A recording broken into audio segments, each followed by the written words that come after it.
First off, I'm just going to give a little background, little key points about how today's session will work before I hand it over. First off, we'll offer live interpretation from English to Spanish. If you would like to listen to the Spanish language channel, simply click on the globe icon at the bottom of your Zoom taskbar, and then switch it to Spanish, and that way you'll be in the Spanish language section.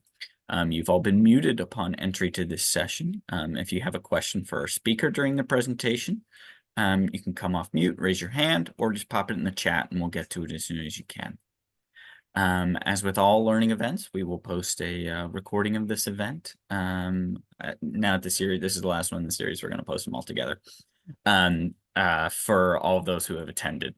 And finally, as a heads up, at the end of this session, we are going to have a very brief satisfaction poll. If you could take the time to fill that out. And then following this, we are also going to send out a link to a more robust satisfaction survey. If you have technical difficulties at any point in this session, please send me an email, ewengle, EWENGLE, @urban.org, so I can assist with some troubleshooting. And with that, it is my pleasure to introduce today's speaker and training facilitator, Luis Garcia from El Buen Samaritano, and I will pass it over to him. Thanks. Well, good afternoon, good morning, good night for those in Europe. My name is Luis Garcia. I'm really happy for being here. My pronouns are he, his. Today, we're going to talk about the project monitoring and evaluation. I know this is the third round of the third session of this training program. I promise you, I'm going to make it very light, very interactive, and very funny. I'm going to try to make it this funny. So we're not looking at our Facebook account, our Twitter. We're not posting. We're not texting our partners saying like, oh, it's still 1 hour more to go. I am from Austin, Texas. I am the Chief of Technology Officer for El Buen Samaritano. I've been with El Buen Samaritano for 11 years now. I'm on my 11th year. So I've been with El Buen longer than I've been with my partner. And that's a lot to say. For today, we're going to be talking about the, again, monitoring, evaluation of project management. In layman words, we're going to be understanding what these two key elements, monitoring, evaluation, are. How do we improve? I want to provide tools and tips on how to communicate impact, how to measure success, how to track the performance of our programs, how to collect data and what data to collect. One of my goals here is that I know that every organization, it's at a different capacity, the different infrastructure capacity. So my goal today is I'm going to use every single tool that every one of you can use, free tools, and very accessible. We're not going to use anything fancy. Well, we're going to use something very fancy, but it's so user-friendly. That's my goal. By the end of this session, I hope that that we live with the different tools to use and to start using in our daily work. We're going to use real life examples. You guys are going to be participating, and we're going to be creating visualizations, and I'm going to show you how. And so hopefully when we leave this training, you get on your computer, you type a couple of websites, you go into websites, and you're going to be a visualization master, and your coworkers are going to love you. That's my main goal. But for the session objectives, we're gonna be increasing knowledge on it. We're gonna do a little bit of theory. basic components and reporting, what we do, how we do it, and how can we improve it. I would like to start by, again, since we're going to be talking about data and how to present it, I want to give you some data about me and some examples of the data that we'll be collecting. Again, my name is Luis Garcia. I'm going to give you a couple of quantitative data. I am 40 years old, 42 in reality, but I like to stay in the 40s. I am 192 pounds, not proud of it, and 6 foot tall. I am from Austin, Texas. I am married. I have 2 kids, a 7-year-old son and a 10-year-old daughter. I have 5 chickens that they lay between 20 to 24 eggs per week. I have 1 dog. It's my family's dog. I'm not a dog person, but I have a dog that it's called Kiko. On a daily basis, my commute is I live 17.2 miles away from El Buen Samaritano. And that in Austin traffic means between 45 and 52 minutes of commute. And that's just a little bit of quantitative data that I want to share with you. Some of the qualitative data that I want to share with you, and we'll get in deep with this later. My mom thinks that I'm the best guitar player in the world. And my daughter thinks, she disagrees a little bit, but she loves my dad jokes. She thinks I'm the best and the funniest dad from her school with the dad jokes. I love cooking, and I think that I make the best cheesecake in town. I am very confident on that one. And my wife disagrees with my daughter about being me that funny. I think she's just the 10 years that we've been together just give us a little bit of a disagreement of that. I think she's just tired of that. Like I mentioned, I am from Austin, Texas, and I work at El Buen Samaritano. It's a nonprofit organization where we serve everybody's welcome, but in majority, the populations, the community that we serve is the Latino community in Central Texas. Some of the things that we do as an organization, we try to cover single social determinant of health, which means we don't provide medical services directly, but we do everything around it. We have a food pantry, the biggest food pantry in Central Texas. We serve between 24 to 2,700 families per week, unique families. In 2 days, we do a drive-through pantry where people just comes in our parking lot and we put food in their cars. Again, between 24, 25 unique individuals, unique families, per week. We do meal distribution. We do prepare meals. We don't only do the grocery kind of distribution. We also do prepare meals. We do these through different systems. Some of them come to El Buen in a drive-through. Those that have a transportation. For those that don't have a transportation, we also mail the meals to them, and we do also a partner distribution. We're partnering with the 19 organizations that we provide the food to them for them to distribute with their clients. And also we have a pop-up van, a mobile refrigerator van that we take to those food deserts. We also have as part of the PAVE program, we offer vaccines. We have a very, very successful vaccine program that every week we vaccinate between 40 and 60 unique individuals for COVID. And most of them, knowing that Texas, it's kind of the first stop for people and the community, the Latino community that's coming to this country, almost 40 to 50%, which means 18 to 20 vaccines per week, our first doses of COVID-19, which is hard to believe. It's incredible, it's good, but it can be very, very sad because some of our brothers and sisters from the Latin America countries, they don't have their.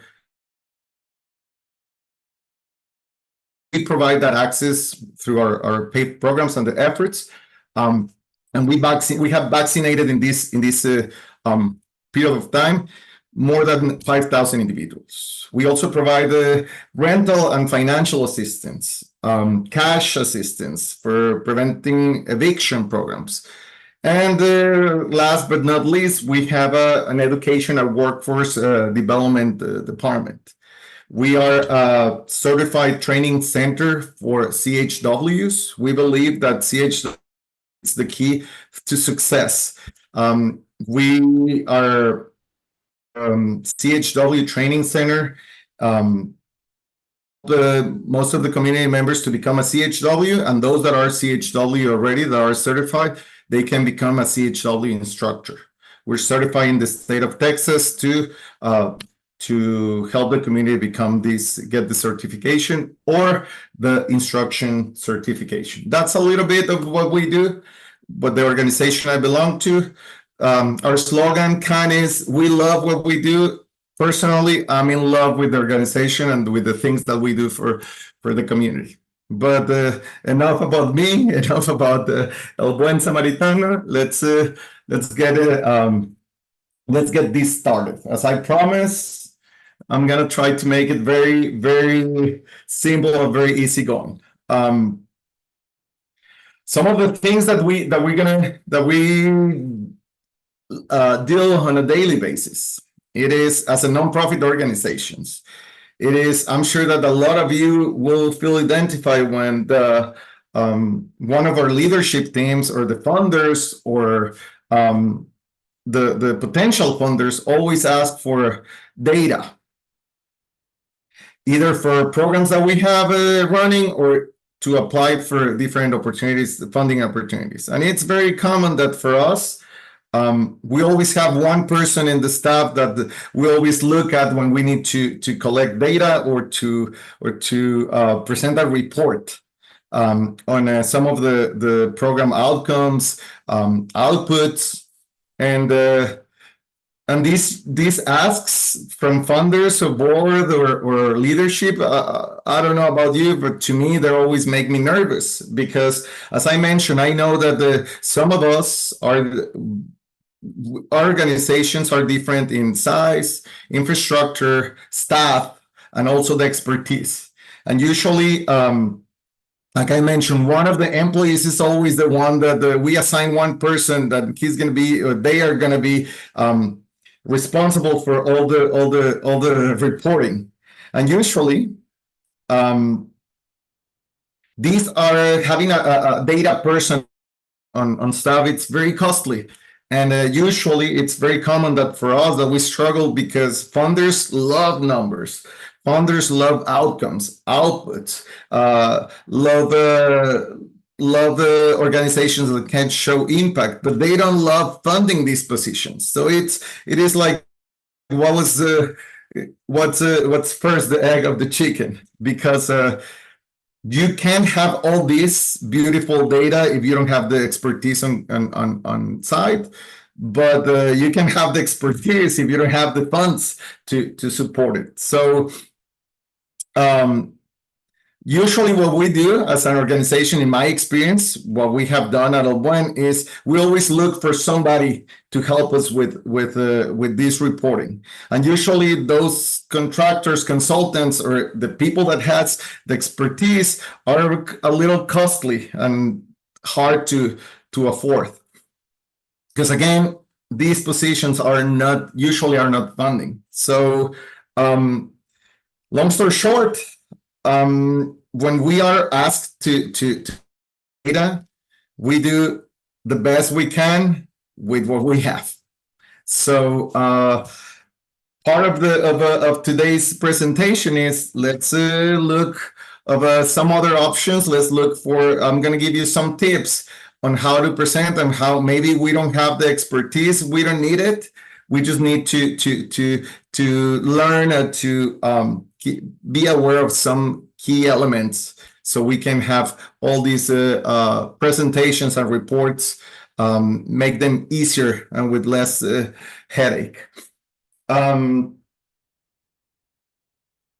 Let's get on the same page. Let's start focusing on monitoring and evaluation. Those key components are essential components of every single project management and project implementation, project design, program performance, program implementation. Both monitoring and evaluation are interconnected and are critical to understand all the performance of our programs. Monitoring, it's a process that help us understanding if the program objectives are in a good route, in a good way, or if they have been met. Evaluation, on the other side, it gets all the information gathered by the monitoring, all the information that monitoring and that we're obtaining. We put all of that together and we start analyzing, and that's what we call evaluation. We start analyzing some trends. We start looking for some effects, some results, some goals, completed, uncompleted, and that's what we call evaluation. In some cases, monitoring might be telling us a different story from what our expectations were or are. And that's part of the evaluation, being able to understand where we're going and be able to act on it. But strategically, when we implement successfully monitoring and evaluation in our organization, we're gonna our performance, our program performances, our staff accountability, our program accountability. We're gonna be able to make data informed and evidence-based decision for future initiatives, for program design, and for our current and future programs. If we focus right now, let's just focus on the component of monitoring. I'm gonna sound like a broken record by saying that this is a critical component of a program evaluation. We can have different types of monitoring. There's multiple, but today I will for purposes of this presentation, let me just focus on monitoring as a process of continuously gathering input and outputs data to understand the program performance. That's what we're gonna be focusing on this. But some of the different types, it is the inputs and outputs. We can monitoring the success and the programs of our programs. We can monitor the financials, the budgets. We can monitor the impact that we're having in the community. We can monitor our staff performance. So that is again just collecting all the information that we have, all the data that we have to pass it to Mr. Evaluation and see what is our next step. I wanna say that by doing this, obviously and that's why we're going to be focusing a lot on data, because there's no monitoring if we don't have the data to be monitoring, to be taking care of, and to be analyzing. So if we move to the evaluation part, there is multiple different types of evaluation. And just as we talk about the outputs and outcomes for program on the monitoring, for the evaluation, we're gonna focus today in the evaluation that help us track the performance of our programs. With the evaluation, we're going to be able to understand the impact of our work, the policies, the management. Evaluation is going to give us the answers that we're looking for related to our program and services. Evaluation, it's also starts at any point of our activities. We're going to evaluate our program design. It helps us to begin with the end on the mind. If you don't know where you're going, you know where to start. Evaluation will help us study and assess our programs before, during, and after. What is that we're supposed to be doing? Are we having any unintended consequences, unforeseen consequences? Is there something that we were not expecting that it's actually happened? Is it good? Is it bad? Should we continue? Should we stop? Should we change the route? And with the evaluation, we get a planned and a systematic assessment of our programs.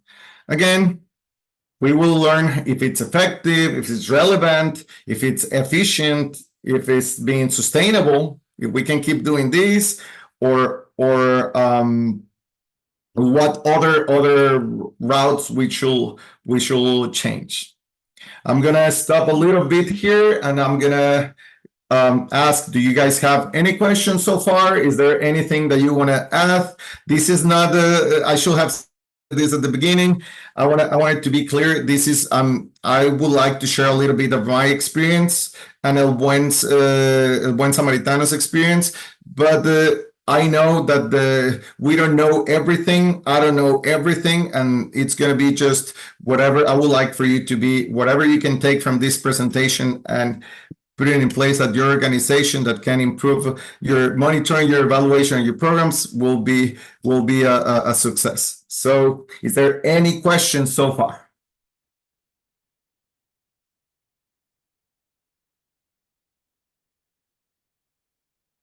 Since I'm not looking at the chat, can somebody? No questions. Okay, great. So I want to ask you a question maybe for you to analyze. Do you know what system you currently have or your organization have in place to monitor and evaluate programs? Can some of you share with us if there's system or if you guys don't have any systems? Since this is I think we are close to 15, 16 participants.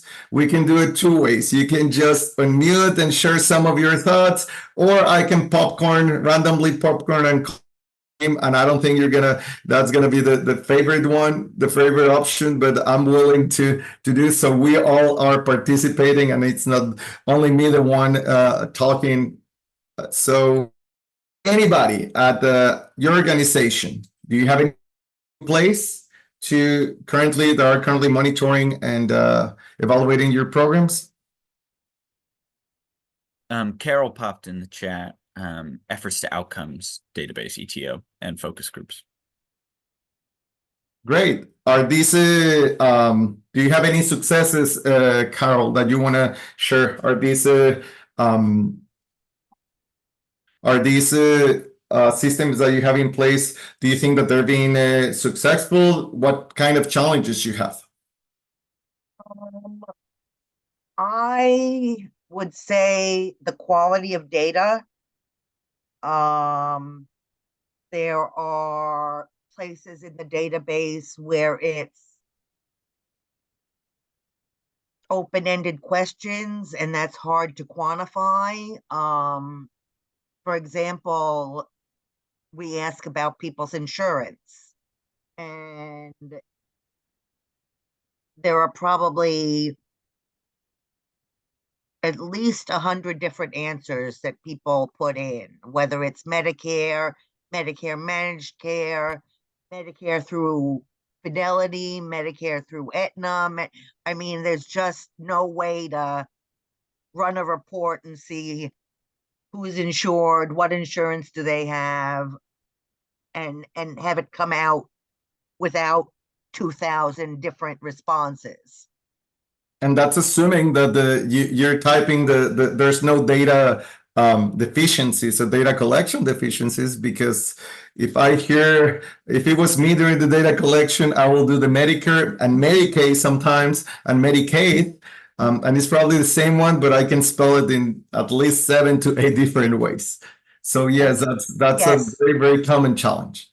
And then there's also clearly bias that comes out through the way people respond to questions. Some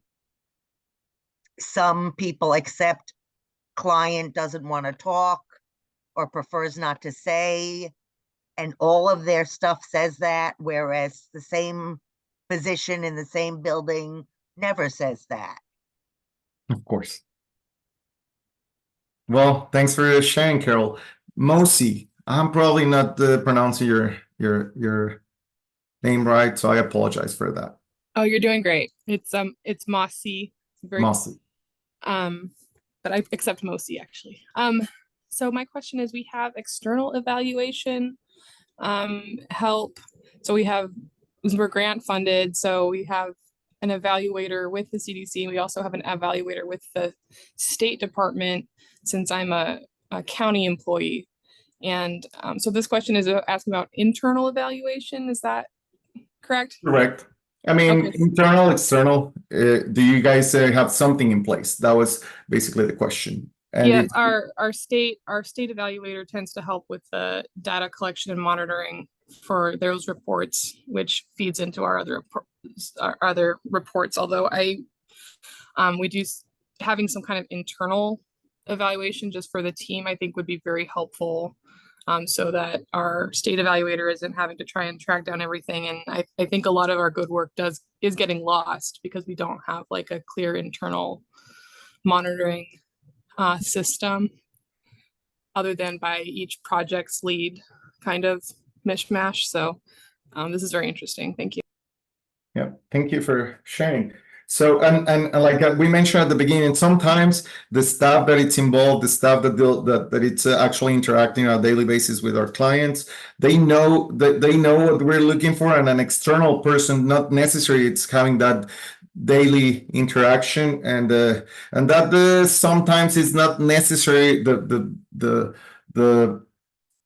most practical way, the most efficient way, but it is what we can afford. It is what it is. It is what it is what we have. So just as a quick summary, we are talking about the importance of data. All these 6 points that we have in the screen. To me, it's all about pointing data. Carol mentioned the way that we collect it, maybe it gets complicated. So how do we collect data? How do we process the data? What do we do with that data? How we analyze it and how we build the reports. So I would like to start this part of the presentation with if we don't know where we are going, we will not know when we have arrived or how to tell the story. Sometimes we know how many people we serve. We know the struggles of these people, but when it's time to present it in a PowerPoint, in a pie chart, we're not able to tell the story. And for the different data that we're collecting, for the different impact that we want to show, it's always important that we build the story behind it, that we can share it, and because at the end of the day, that's what the funders are looking for. So let's share this. Let's get into the data presentations, how we report it, what do we do? Sometimes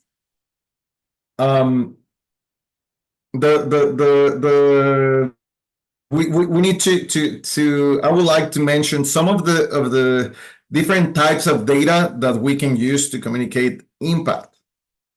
We can use process data. Process data, it's all the steps, it's listing every single step that we have done to get the work done. Process mapping, staff efforts. Sometimes this is the invisible data that we're not able to or we don't have a way of tracking. For example, at El Buen Samaritano, we help clients apply for federal a solicitar beneficios for SNAP, for MAP, for different, in general, for every single federal benefit. And some of the things that we do, we have a funder that tells us this is 1,000 clients that you need to call and you need to help applying. They show interest. They let us know that they are interested and they need help applying. Please help them. And when we get this information, our CHWs, our team, start calling all these people. And half of them, 50% of them, they don't answer because they don't answer strange numbers.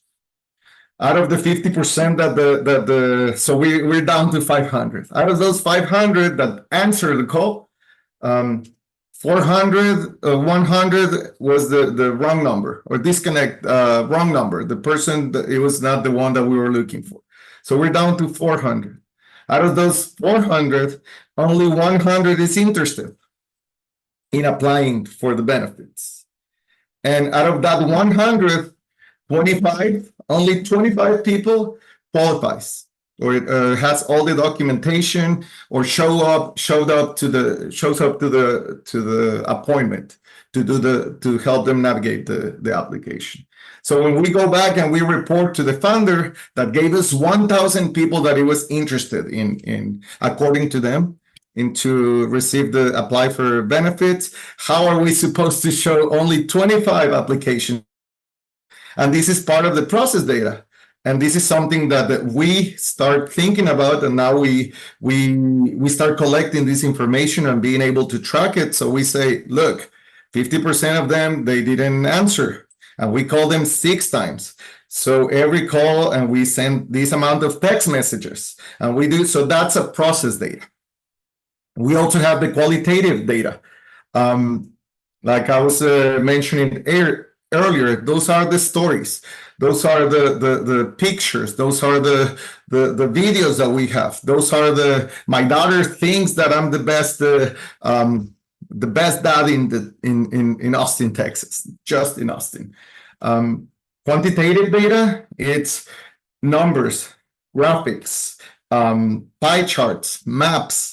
So when we put these three, the process, the qualitative, and the quantitative, that's when we can show impact. That's all. That's the key 3 elements to show impact. Sometimes I had this earlier last year at a presentation. I had an exercise where sometimes we build reports with very nice and pretty slides and pie charts and graphics. And sometimes it's just, and our goal is to tell a story. And sometimes whoever is reading these pie charts and these graphics, it's very common that the recipient gets more confused about what is being presented than actually answer any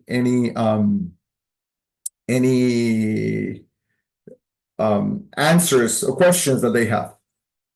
For example, it is not what we are presenting, it is how we present it. I like to use this example. My name is Luis Garcia and I have 2 kids. Mi hija mayor tiene 10 años y está en cuarto de primaria, tocar la guitarra, y su mejor amiga es acaba de llegar de Lebanon. Son, that is 7, he loves riding his bike and he loves baseball. He has the best swing in town. Best. I mean, it's not me being daft. He has the best swing. He has never hit one ball, but the day that he does, it's gonna be a home run for sure. Because the style that he has, it's like You don't see that very often. Él lo seleccionaron para el equipo porque por lo mismo vieron el estilo y dijeron, este niño es bueno, pero ahorita es difícil porque no ha bateado nada. Nada. Mi esposa es una trabajadora social that works at the hospital. And she's very happy. Ella ha estado trabajando en el hospital como año y medio y yo creo que se va a quedar ahí toda la vida. Being honest, say or raise your hand if you got 100% of what I just said, of the example that I just showed. 100% of it. So we have 2 people. Raise your hand if you just got the English part. And English is my second language, so it's okay if you didn't even get that part. And I'm sure that most of you, I will assume that got at least 80% of what I just said. And if you didn't get anything, if you were just confused about what is he talking about? So no, but I don't think that anybody but me can share the story about my life and I call it the Netflix series about my life. But it's not about telling her I'm the one that knows everything about my life. It's about how I share it and to who I'm sharing it. So if we have bilingual people in this presentation, that you most likely got all that I said. But for those that don't speak Spanish, or for those that don't speak English, you probably have a hard time putting the pieces together, even though it was very, I think it was obvious what I was talking about, but it's hard. And that's what usually happens. That's exactly what usually happens when we want to show impact, when we want to talk about our programs. It is again, not what we're presenting, it's how we present. I have in mind, I like to use this other example that it's called the pictorial superiority effect. Many of us are visual learners. And sometimes what we see and what we hear, those 2 things, what we see, what we hear, might conflict. They don't make sense. If the data that I'm presenting to you is not easy to understand, at some point we just stop listening, and we're focusing on our Facebook and our Twitter, or on where we're gonna go this 3-day weekend for happy hour. Where are we gonna start this weekend? So, in other words, when there's a conflict between eye and ear, every single time our eyes will win. So an effective data reporting slide has to be in an agreement. It has to be like a perfect marriage between the eye, the ear. What we present has to be, or what we say has to match with what we see. For example, and this is another really great example. If I ask you to think about last time you felt really happy, let's all think about the last time that you felt successful, happy, that you fell in love, that you felt, just think about that moment, that specific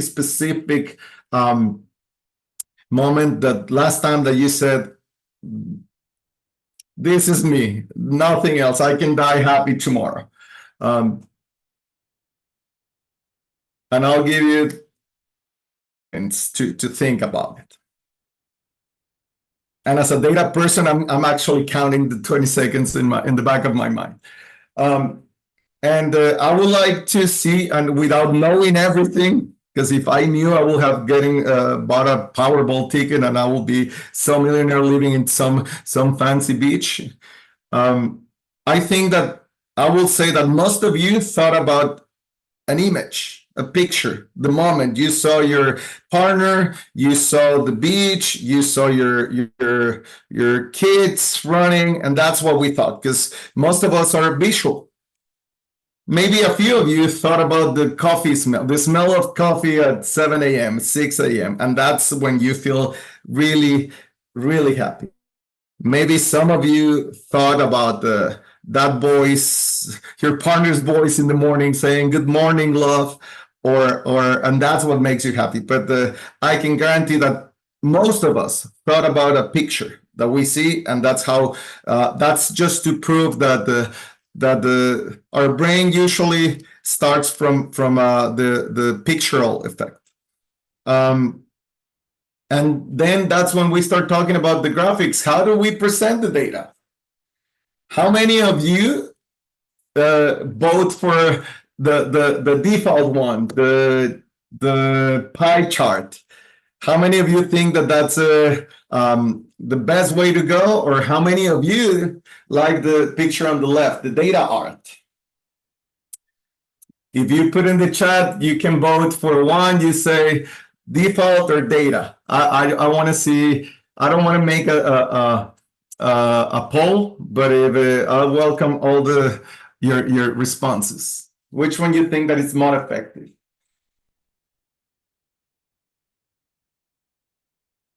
Yep, and we usually that's I see that the default is probably the one that it's getting more. Well, not probably. I see that is the one that is getting more votes, and usually the ones that we use more frequently is the default. It looks amazing. You just have to pick the right colors, and because the other one, the data art, requires more program skills. Requires other technologies. You can obtain that from an Excel spreadsheet, from a Google form. So again, requires more expertise to build this type of visualizations. Both the way that they are right now are so hard to understand because we don't know if we're talking about the race, ethnicity, age groups. We don't know if we're talking about the vaccination or how many red socks or you have in your closet, or what's your favorite team, or who you think that is gonna win the next World Cup. So I'm gonna show you a couple of the same information presented in a different option. These to me are the key elements that we should be implementing every time we send a report to our funders. We wanna, number one, we wanna include examples. We wanna tell stories. Client name number one mentioned or told us that it's a very good experience, that all the services that we have that they have received from our programs. We need to share overall findings because one picture, one graph, one pie chart doesn't tell the entire story. We need to we want to bold the words. We want to use different colors. The titles in one color, the important information that we want people to see, we can bold it and we can put it in shiny colors. This map that we're seeing, maybe some of you are already thinking like, oh, this is so complicated to make. And this is part of the exercise that we're gonna be doing. So you're gonna leave in the next 30 minutes, you're gonna become a map creator expert. That's my main goal. And if you don't, you're gonna have my information and feel free to always reach out, and you're gonna get actually with all the team is going to provide you. You're going to get a step-by-step guide on how to present something like this that we're seeing right now. Very simple, and I'm going to do it. We're going to do it together. And if at some point I do something or I start coding, doing something very fancy that you say, hey, no, that's just not possible, I'm willing to stop, and everybody goes home and we start the weekend. One of the main things that for me it is super important. It is always how we tag our how we name our presentations, how we name our our pie charts, our visualizations. In here, like I said, we have no clue what we were talking about.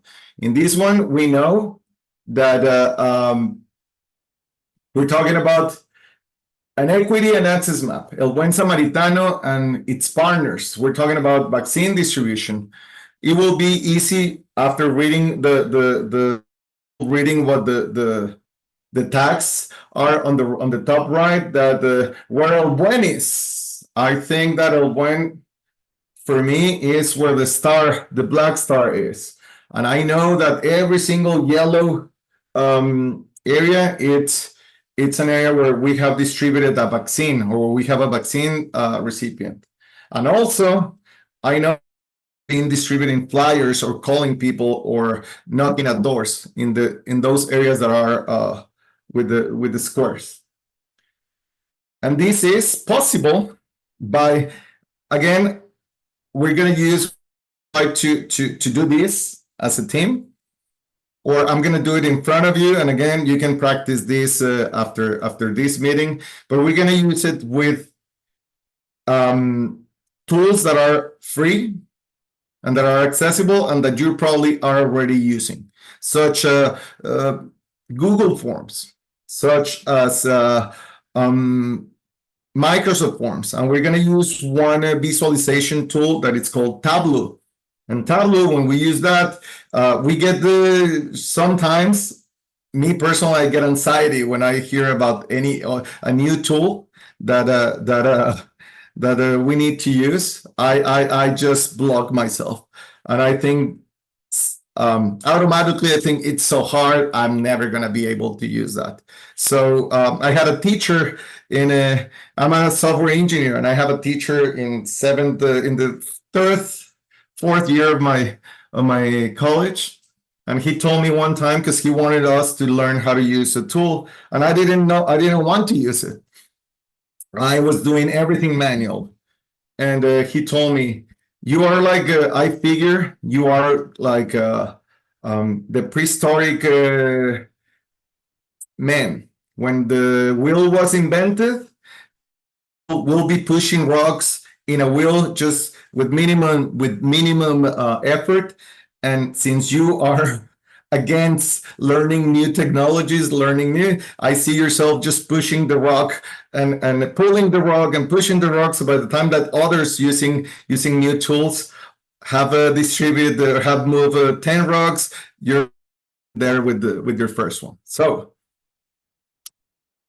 that was a trauma that I'm sharing with you that one of my favorite teachers shared with me. So let's get our hands on, and let's try to work on this. In the next exercise that we're going to do in the next 20 minutes, we're going to be collecting data together, and I'll show you how. We are going to be monitoring that data. We're going to create visualizations, and then we're going to see how can we evaluate that data. And for that, I ask you that if you can, if you have your phone close to you, if you can take your phone and this QR code, it's going to be a short survey. It's all, I will ask you to read through the questions. Let's imagine that you are one of our clients working that we want to provide some education for the COVID efforts, some outreach and education. So you're one of El Buen Samaritano clients, and I want you to be honest when you answer these questions. I want to learn what's more appealing, what is more attractive for you as an outreach and education strategy. So for question one, I want to know your zip code. I want to know your race, ethnicity, and how is the weather in your city today. And let's see what we can do. I'm going to stop sharing right now because I'm going to switch to a different screen. But to start, we're working right now in data collection. You guys are helping me doing this the data collection, and I'm gonna start monitoring you to see how many forms have been answered. If we need to give you more time, let me find the form. Can I ask a quick question? Yes, please. Can you drop the link? I use the transcription and it covers up the QR code on my screen, so I Oh. can't use the QR code. Yes, give me 1 second. I'll drop the link right Thank now. you.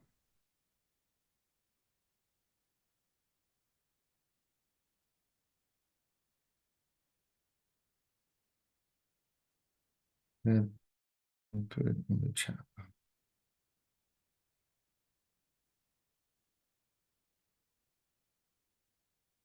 Thank you for that. It should be now in the link.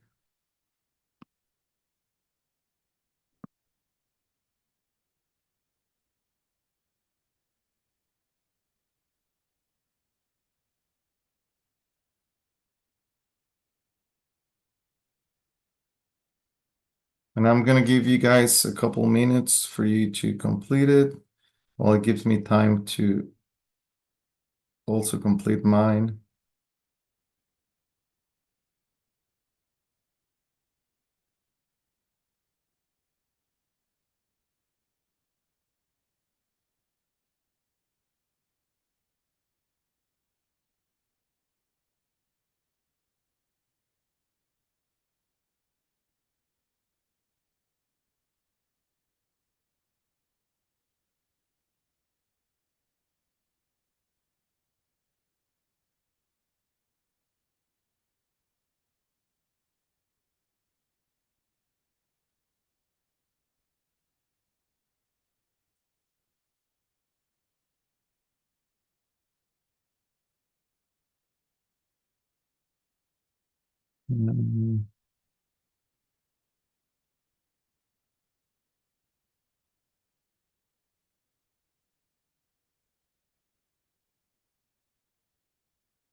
Having some issues here, so give me just 1 second because I can pull out the form results.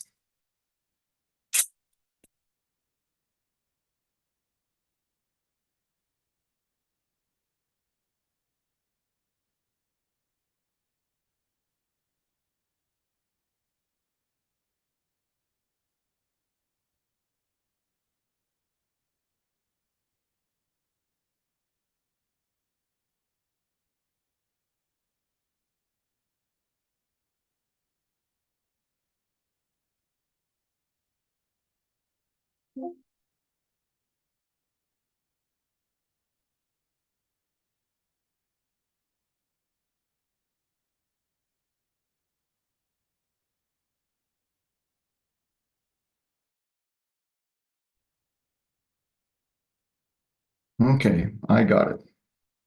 Phew, we were about to get into, I was about to get into the unexpected challenges. So I'm gonna start sharing my screen again, and let's review the data collection. So far we have received 13 responses, 12, because one was mine. So as part of the evaluation, let me know if you can see my screen again. If I'm sharing, if somebody can just. Can you zoom in a bit on it? Because there are some of us with old eyes. That's great. Better? Thank you. Yes. So we did the data collection. Well, you guys did it for me. Part of my monitoring process is that I know that 13 responses were submitted, and I know that we're 20. I'm gonna give some grace to the urban team for not completing it, but it will be so helpful if they can give us more data. On the first question, Can some of you tell me which strategy was more appealing? And how do you know?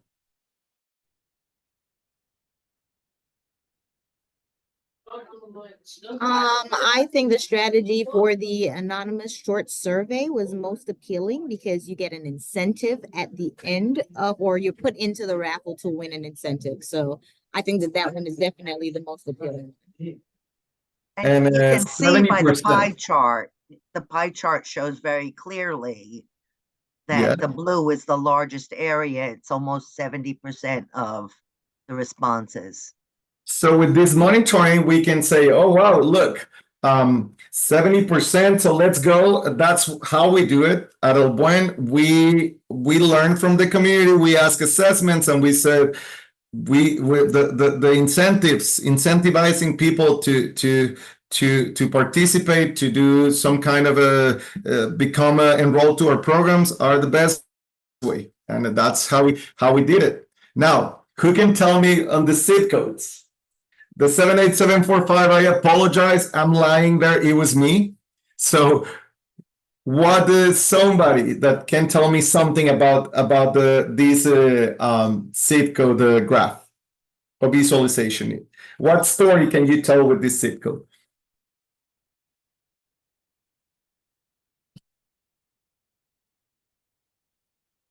People are all in different places. People are in different places, yeah. Do we know where? Do you know where the zip codes are coming from?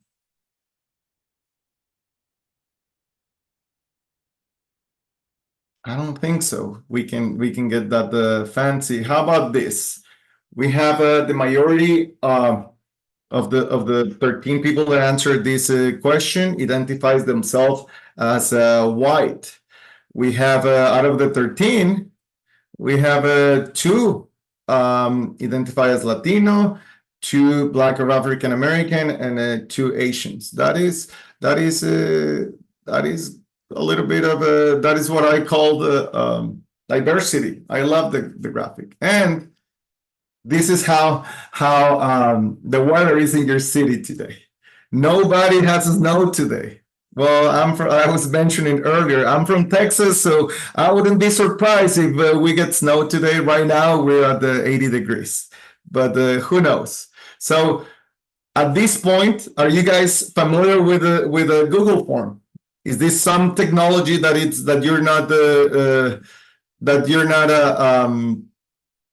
you don't feel comfortable using? Okay, well, I'm gonna download all these responses because I like to use it in Excel, just because I believe that most of us are in our roles are using Excel. And I'm going to, let me just and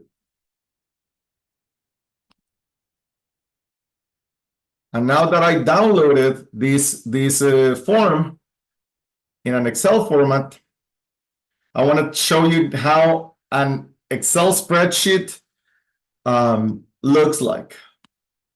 And I know that you guys know how an Excel spreadsheet looks like, but it's all about what story we want to tell. Now we have this other visualization. Can somebody tell me a story? You're trying to sell this program to somebody. What can we make out of this? Why is our program being successful? What are we doing good with this?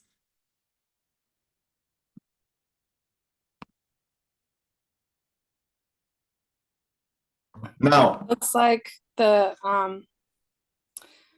people who identified as Hispanic or Latino were fastest and probably most comfortable with Google, with the QR codes and with the Google form.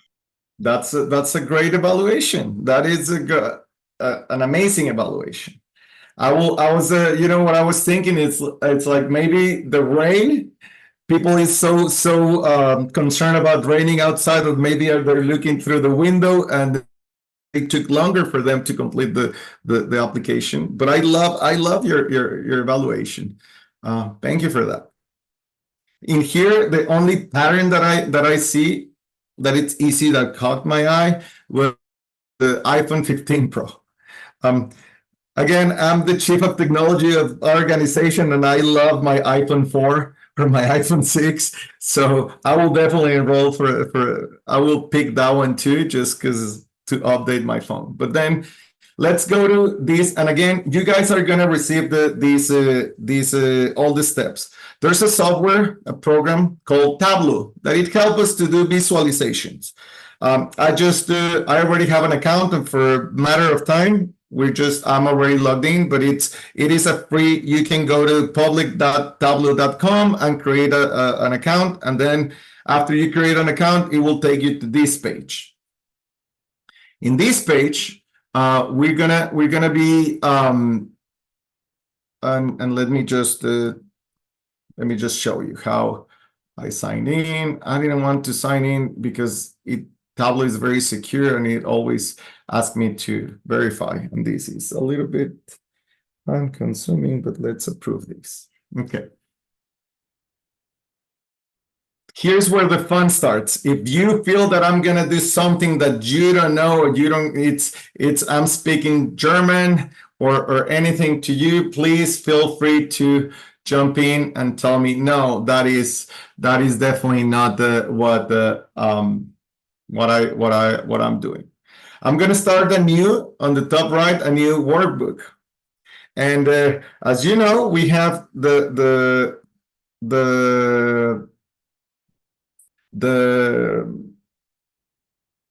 data set that it came from Google Forms in an Excel spreadsheet. So I'm going to drop that file, that spreadsheet that we have, I'm going to drop it in here in Tableau, and let's see what happens. I'm just going to save it as training.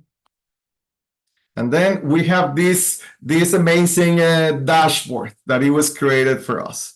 And I want to learn about zip codes. I'm very intrigued. Where are we coming from? So I'm going to drag and drop what is our zip code question into a map and see what happens. And this is amazing. I don't know which visualization you prefer. If you want to see this, if you want to see, ooh, where's the other one?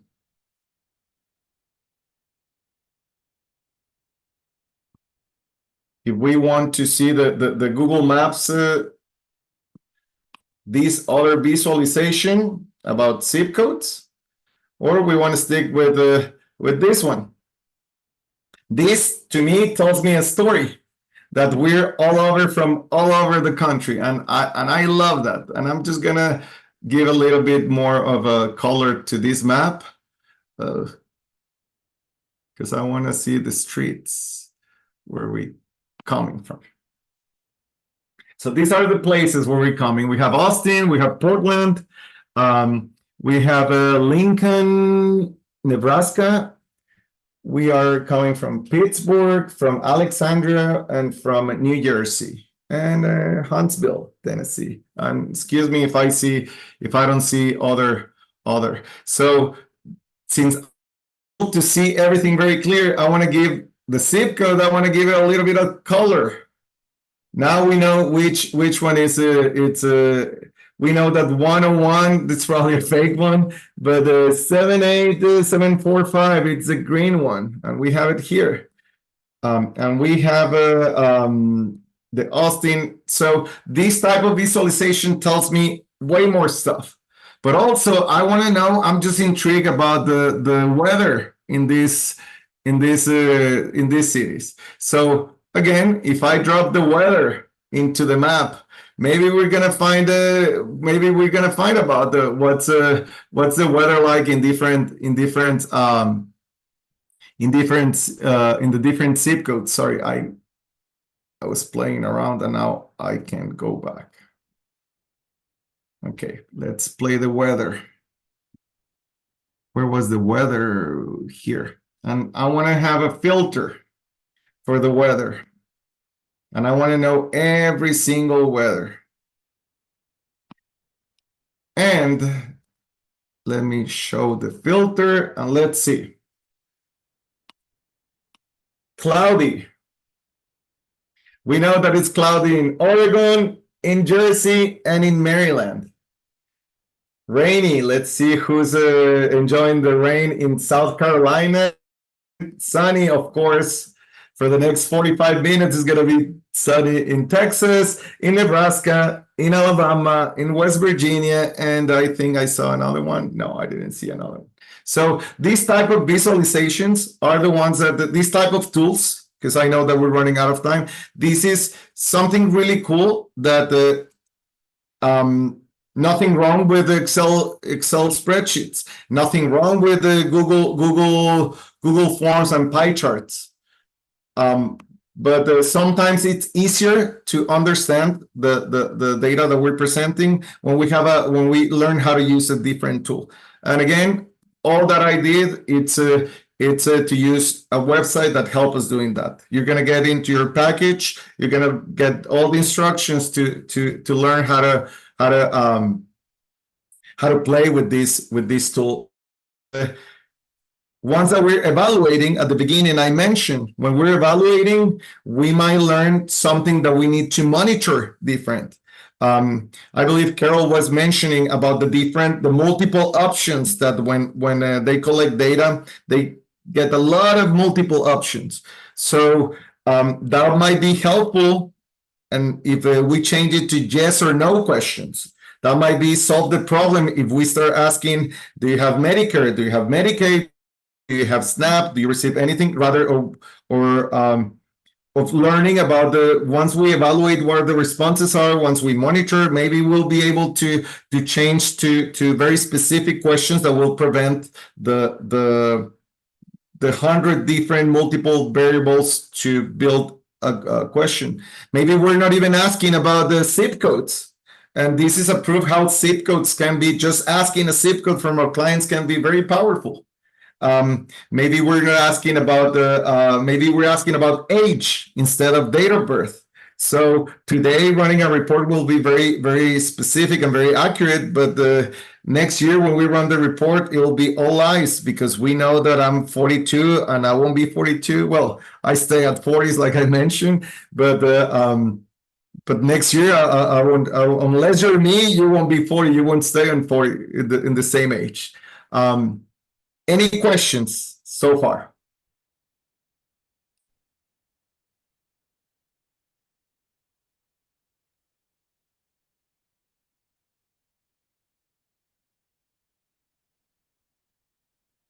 Oh, thank you, Carol. I just read that it is real. I'm sorry. I'm so used to when I work with data from our staff, those that they don't know how to enter, they just enter 1111111 or 10000. So I apologize for that.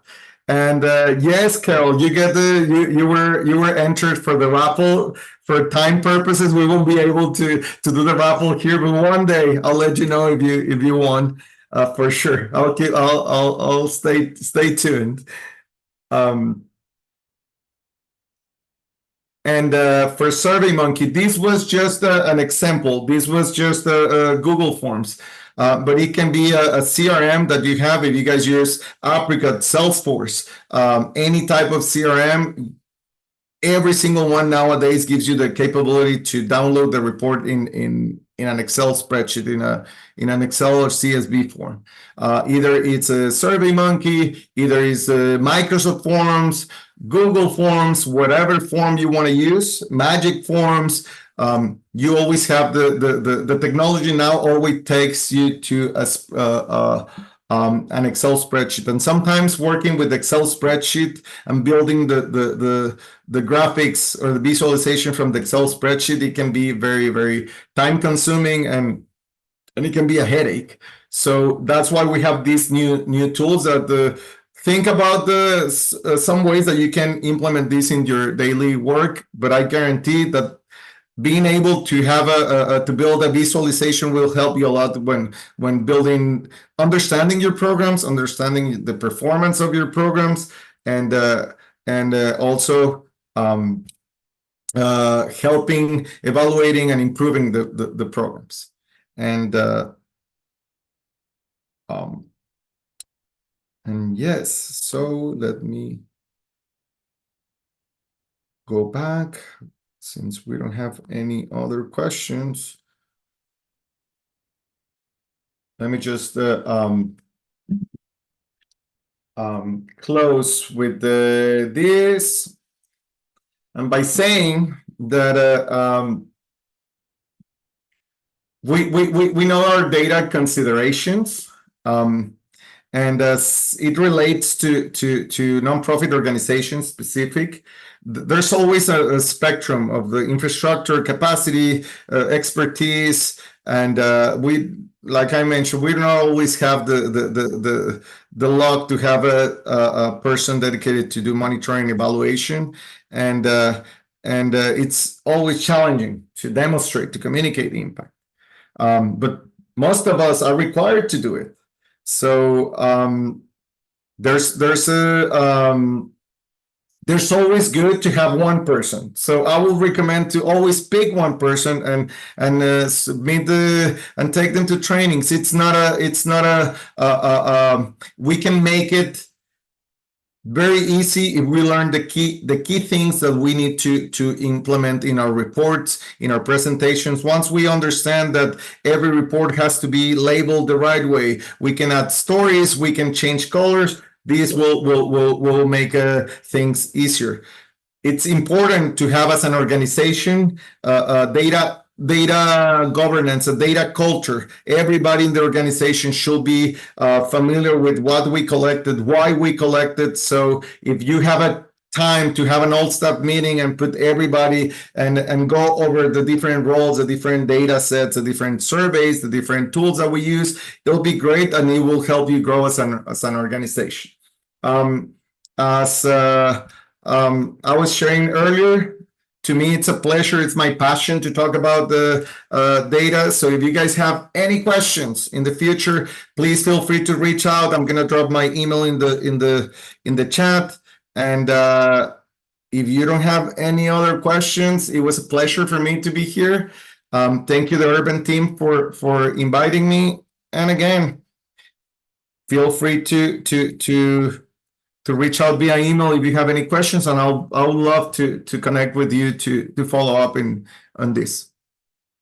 Eric, Thank you so much, Luis. I'm going to launch a very brief satisfaction poll, a little bit of our own data collection. If you all could just take the real quick time to just fill that out, we really do appreciate it. With that, thank you all so much for attending today. We do have a few upcoming events that I would like to plug. The first is on April 10th, and I'm going to post the links right here. I need to send it to everyone. So the first one here is on April 10th. It is reaching adults without reaching the underinsured and uninsured, reaching adults without insurance coverage for COVID-19 vaccines. And then so that is all we have on the calendar right now. But as always, stay tuned. Things get posted pretty rapidly on the website. Thank you all so much for attending today.